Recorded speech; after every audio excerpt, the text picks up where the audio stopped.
Hi, roller coaster fans! Lori here. This video is a full ride-through of Pandemonium at Six Flags St. Louis.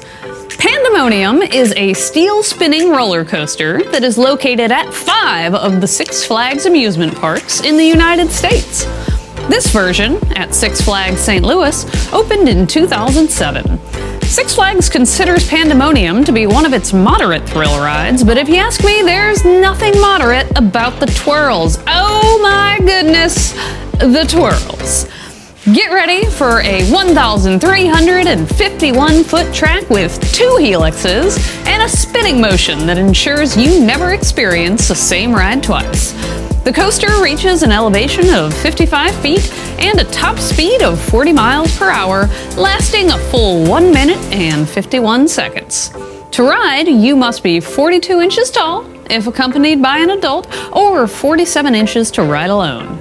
Now buckle in, hang on tight, and enjoy this thrilling spin on Pandemonium at Six Flags St. Louis.